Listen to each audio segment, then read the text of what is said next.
함께 기도하겠습니다. 사랑의 아버지 하나님, 감사합니다. 오늘 주님 앞에 머리 숙여 또다시 예배하는 이 하루도 예배로 시작하는 우리 성도들 축복하여 주옵소서. 우리의 삶의 주인이신 주님을 잊지 않고 매 순간 주님께 지혜를 구하며 살았던 다윗처럼 오늘 우리의 삶에도 주님께 지혜를 구하고 살아가는 이 다윗의 영성, 또 솔로몬의 영성이 우리 안에 거하는 하루가 되도록 역사하여 주옵소서. 예수님의 이름으로 기도드립니다. 아멘. 우리 찬송가 35장 찬양하시겠습니다.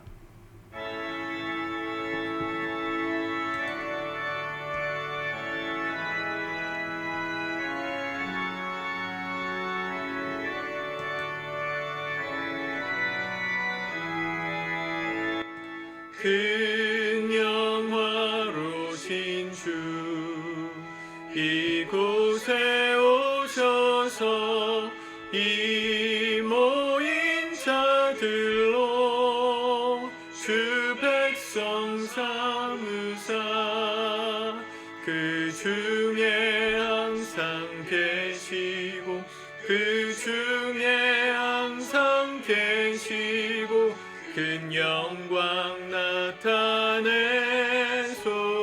나타내소서. 이 백성 기도와 또 예물 드림이 향내와 같으니 곧 받으옵소서. 주 예수 그 신 복음을 주 예수 그 신 복음을 만 백성 듣게 하소서. 또 우리 자손들 다 주를 기리고 정성전 돌같이 빛나게 하소서. 주 구원하신 능력을 주 구원하신 능력을 늘 끝날까지 주소서.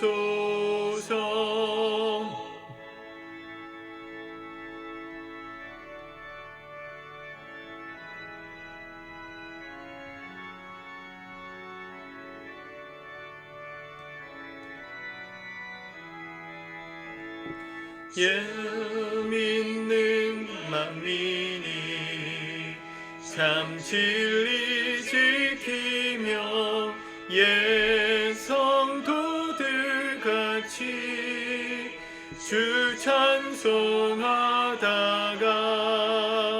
저 천국 보좌 앞에서 저 천국 보좌 앞에서 늘 찬송하게 하소서.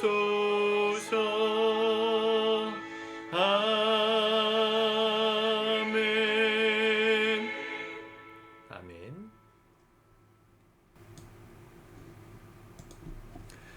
오늘 하나님 말씀 역대하 2장의 말씀입니다.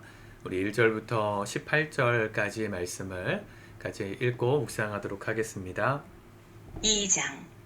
솔로몬이 여호와의 이름을 위하여 성전을 건축하고 자기 왕위를 위하여 궁궐 건축하기를 결심하니라. 솔로몬이 이에 짐꾼 7만 명과 산에서 돌을 떠낼 자 8만 명과 이를 감독할 자 3,600명을 뽑고 솔로몬이 사절을 두로 왕 후람에게 보내어 이르되 당신이 전에 내 아버지 다윗에게 백향목을 보내어 그가 거주하실 궁궐을 건축하게 한 것 같이 내게도 그리하소서.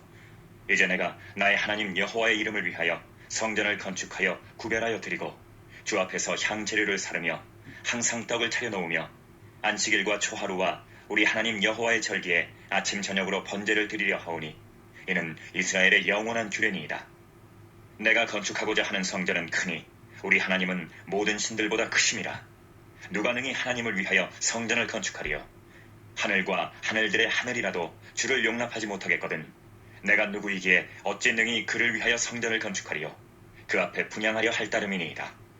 이제 청하건대 당신은 금, 은, 동, 철로 제조하며 자색, 홍색, 청색 실로 직조하며 또 아로새길 줄 아는 재주 있는 사람 하나를 내게 보내어 내 아버지 다윗이 유다와 예루살렘에서 준비한 나의 재주 있는 사람들과 함께 일하게 하고 또 레바논에서 백향목과 잣나무와 백단목을 내게로 보내소서. 내가 알거니와 당신의 종은 레바논에서 벌목을 잘하나니 내 종들이 당신의 종들을 도울지라. 이와 같이 나를 위하여 제목을 많이 준비하게 하소서. 내가 건축하려 하는 성전은 크고 화려할 것이니이다. 내가 당신의 벌목하는 종들에게 찌은 밀 2만 고루와 보리 2만 고루와 포도주 2만 밭과 기름 2만 밭을 주리이다. 하였더라. 두로 왕 후람이 솔로몬에게 답장하여 이르되 여호와께서 자기 백성을 사랑하심으로 당신을 세워 그들의 왕을 삼으셨도다. 후람이 또 이르되 천지를 지으신 이스라엘의 하나님 여호와는 송축을 받으실지로다. 다윗 왕에게 지혜로운 아들을 주시고 명철과 총명을 주시사 능히 여호와를 위하여 성전을 건축하고 자기 왕위를 위하여 궁궐을 건축하게 하시도다. 내가 이제 재주 있고 총명한 사람을 보내오니 전에 내 아버지 후람에게 속하였던 자라. 이 사람은 단의 여자들 중 한 여인의 아들이요 그의 아버지는 두롯 사람이라. 능히 금, 은, 동, 철과 돌과 나무와 자색, 청색, 홍색 실과 가는 배로 일을 잘하며 또 모든 아로새기는 일에 익숙하고 모든 기묘한 양식에 능한 자이니 그에게 당신의 재주 있는 사람들과 당신의 아버지 내 주 다윗의 재주 있는 사람들과 함께 일하게 하소서. 내 주께서 말씀하신 밀과 보리와 기름과 포도주는 주의 종들에게 보내소서. 우리가 레바논에서 당신이 쓰실 만큼 벌목하여 때를 엮어 바다에 띄워 요바로 보내리니 당신은 제목들을 예루살렘으로 올리소서. 하였더라. 전에 솔로몬의 아버지 다윗이 이스라엘 땅에 사는 이방 사람들을 조사하여더니 이제 솔로몬이 다시 조사하매 모두 15만 3,600명이라. 그 중에서 7만 명은 짐꾼이 되게 하였고 8만 명은 산에서 벌목하게 하였고 3,600명은 감독으로 삼아 백성들에게 일을 시키게 하였더라. 아멘. 솔로몬이 성전 건축 사역을 시작합니다. 가장 큰 도움을 받았던 사람 두로 왕 후람입니다. 3절에 나오죠. 솔로몬이 사절을 두로 왕 후람에게 보내요. 이 두로는 일전에도 말씀을 드렸지만 이 지중해 고대 근동 연안의 강국이었습니다. 철옹성이라 불리던 난공불락의 요새가 있었을 만큼 굉장히 부유한 땅이었습니다. 지중해 무역으로 거둬들인 돈을 가지고 난공불락의 요새를 만들어서 오랫동안 이 번영을 누렸죠. 오죽하면 성경 말씀에도 나오지만 이사야에 나오지만 걸어다닐 때 일어나는 먼지가 은가루처럼 그리고 도로에 있는 흙이 아니라 금덩이였던 과장된 표현이긴 하겠지만 그 정도로 부가 넘쳤던 이곳의 가장 큰 특산물이 백향목입니다. 백향목은 나무의 제왕이라고 불리는 아주 튼튼하고 또 수명이 긴 나무죠. 나무는 오래될수록 단단하고 견고하고 그만큼 오래 간다고 하잖아요. 우리나라도 조선 왕조의 어떤 그 궁궐을 지을 때 소나무를 베어서 지었는데 아무거나 베지 않고 금강소나무라는 종을 베서 이 건축을 했다고 하죠. 그만큼 튼튼한 나무이고 귀한 나무여서 이 나무를 벨 때 베러 간 사람이 어명이요 하면서 나무를 뱄다고 할 만큼 나무는 대단히 중요한 건축 자재였습니다. 다윗이 이미 모든 걸 다 준비해 놨습니다. 건축을 위해서. 그런데도 솔로몬은 이방 나라들도 참여하는 공사가 되게 하였다는 겁니다. 왜 그렇게 했을까? 하나님의 영광이 이 땅에 머무르는 것이 아니라 주변 열강들에도 흩어진 축복이 되기를.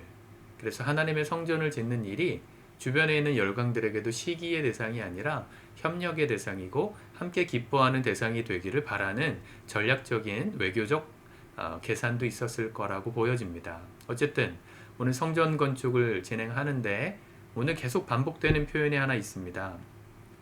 1절에 보면 솔로몬이 여호와의 이름을 위하여 성전을 건축하고 자기 왕위를 위하여 궁궐 건축하기를 결심하니라.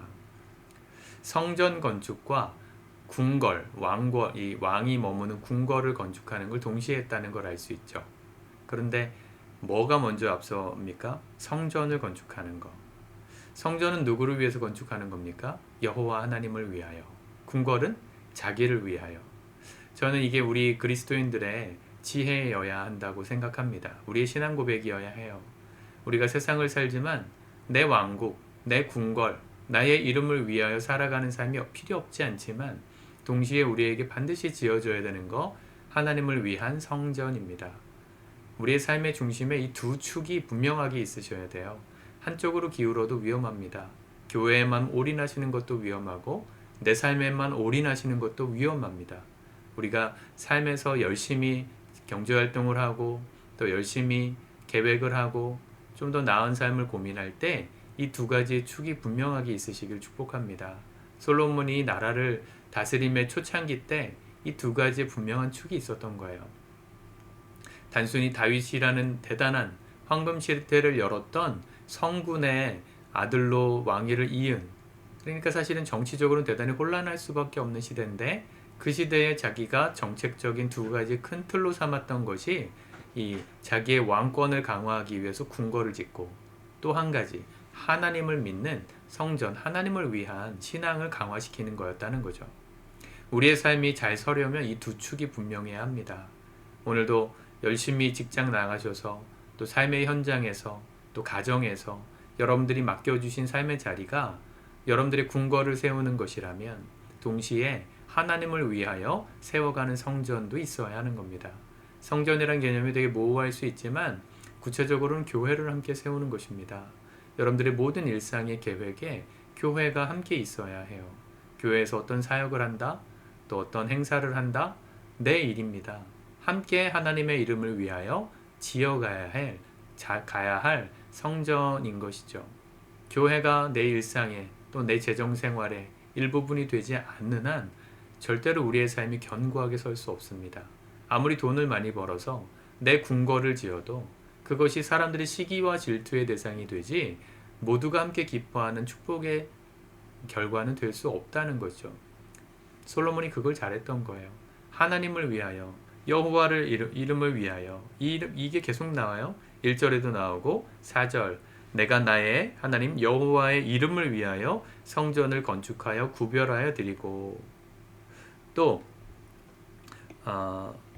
이 두로왕 후람이 말할 때도 똑같은 얘기를 하잖아요.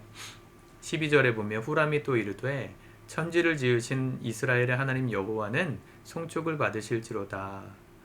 그가 능히 여호와를 위하여 성전을 건축하고 자기 왕위를 위하여 궁궐을 건축하게 하시도다. 하나님은 우리의 일상, 우리 궁궐이 세워지는 거에도 관심이 있으시지만 하나님을 위한 삶의 자리, 성전의 영역이 우리 안에 분명히 있기를 바라십니다. 그럴 때 우리 주변에 있는 수많은 돕는 자들, 이방인들도 이 모든 일들을 함께 즐거워하고 기뻐하는 은혜의 일들이 될 수 있어요. 우리의 성공이 나만의 이기적인 축제가 아니라 함께 즐기는 파티가 될 수 있는 비결, 하나님의 은혜, 그 성전의 자리가 분명히 있는 것 잊지 않으셨으면 좋겠습니다. 그래서 우리가 오늘 예배하는 거죠. 내 삶만 잘 되게 하소서, 내 삶의 문제를 해결하소서, 내 건강을 붙잡아 주소서, 내 모든 기도의 제목에 응답해 주소서. 너무 중요하지만 그것만 기도하시면 반쪽이에요. 50점이에요. 100점을 맞으시려면 하나님의 교회를 위하여 하나님이 기뻐하시는 일이 무엇일까를 고민하면서 사는 겁니다. 가수 션 씨가 요즘 TV에 많이 나오더라고요. 달리기가 워낙 열풍이기도 하고 열심히 뛰는 것들이 홍보가 많이 돼서 그런지 션이 많이 나와요. 그런데 션이 새롭게 하소서라는 프로에 나와서 간증할 때 어떻게 그렇게 날마다 뛰고 무리가 될 정도의 그 달리기를 하느냐 질문할 때 그런 얘기를 했어요. 자기가 계획하는 모든 것은 하나님이 기뻐하실까 아닐까의 기준이 있다. 하나님이 이걸 하면 기뻐하실까? 기뻐하시다는 게 분명해 보이면 앞뒤 가리지 않고 한다는 거예요. 왜냐하면 그 하나님이 기뻐하시는 일을 하나님이 이루실 거라는 믿음이 있기 때문이라는 거죠. 루게릭 환자들을 위한 요양병원을 질 때도 자기가 가진 1억 이렇게 기부했지만 실제로 공사는 200억이 넘게 들었거든요. 그런데 자기가 혼자 했을 생각을 하고 만약 그 일 자체가 자기의 궁궐을 짓는 자기의 이름을 위한 일이었다면 불가능한 일이지 않겠습니까? 근데 하나님이 기뻐하시겠다는 확신이 드니까 뛰어 들어가는 거예요. 어떻게 하면 가능할까?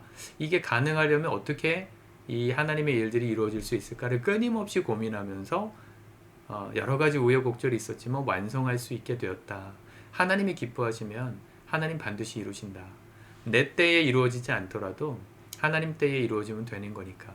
그래서 실제로 공사가 진행되다가 코로나가 터지면서 공사가 몇 년 중단됐대요. 원래 계획은 200억이 넘지 않는 그 건축 예산이 있었는데 코로나가 지나고 나면서 물가가 너무 뛰어가지고 200억이 훨씬 넘어서 30억 넘게 오버된 예산이 되고 말았다는 거죠. 도저히 완공할 수 없는 상황에서 사람들이 막 그랬답니다. 이거 완공 못하면 너무 허탈하겠다. 너 부끄럽지 않겠어? 마음이 힘들지 않겠어? 했을 때 자기는 하나도 안 힘들었대요. 왜냐하면 이건 내가 기뻐하는 거기도 하지만 하나님이 더 기뻐하실 일이라는 확신이 있었고, 그렇다면 내 때에 내가 살아있을 때 완공되지 않더라도 하나님의 때에 완공시키실 거니까, 그 중간 다리에 나는 쓰임 받은 거니까 충분히 기쁜 삶이라고, 별로 부담이 안 됐다는 거예요. 그 30억을 어떻게 마련할까 고민하다가 하나님이 기가 막힌 타이밍에 이 아이스버킷 챌린지 같은 모금 활동할 수 있는 지혜와 아이디어를 주셨대요. 아이스버킷 챌린지라고 기억하시죠? 얼음물을 막 뒤집어 쓰고 그리고 3명을 지목해서 또 그 할 사람 챌린지 지목하고 또 하게 하고, 그거 못하면 못 뒤집어 쓰면 일정 부분의 기부금을 내서 병원을 짓도록 후원하고, 뭐 이것들 하면서 붐이 일어나면서 하나님이 기가 막힌 방법으로 채워주셨다 간증을 들었습니다. 여러분, 내 궁거를 위해서 내 이름을 위해 뛰어가는 것도 필요하지만 하나님이 기뻐하시는 것을 함께 고민하고 그걸 위해서 기도하는 사람들이 됩시다. 그러면 하나님이 우리의 삶을 놀랍게 사용하세요. 이방인들에게도 하나님 모르는 사람들에게도 우리의 삶이 축제가 되고 축복이 되고, 이 현시가 하는 모든 사역들에 사람들이 기쁨으로 참여하잖아요. 자기가 뛰어야 하는데 기쁨으로 등록해서 달리기 하고 여러 가지 아주 좋은 선악 영향력을 끼치지 않습니까? 우리가 그렇게 대단한 어떤 스케일의 사역을 못한다 하지라도 내 개인적으로 할 수 있는 하나님의 이름을 위하여 내 삶에 세울 성전은 없을까? 교회에 관심을 가지고 또 하나님의 마음에 관심을 가지고 함께 기도하는 우리의 삶이 되었으면 좋겠습니다. 여러분들의 삶도 복되게 세워지고 하나님 나라의 일들도 아름답게 세워져 갈 수 있는 귀한 축복의 통로들로 살아가시기를 우리 주님의 이름으로 축복합니다. 기도하겠습니다. 주님 감사합니다. 하나님의 말씀 우리가 지혜로 받습니다. 우리가 살아가야 될 삶의 목표가 하나만 있으면 안 된다는 걸 깨닫게 하시니 감사합니다. 하나님의 이름을 위하여 우리가 지어야 할 성전은 무엇인지, 우리의 삶을 위하여 지어야 될 궁궐을 위해서는 열심히 뛰지만 주의 뜻과 주님 기뻐하시는 일들에는 얼마나 관심을 쏟으며 사는지 회개하고 돌아봅니다. 우리의 삶의 이 두 축이 아름답게 균형 잡고 함께 세워져 갈 수 있는 복된 삶이 되도록 오늘 하루도 인도하여 주시고 우리의 남은 평생 인도하여 주시옵소서. 예수님의 이름으로 기도드립니다. 아멘.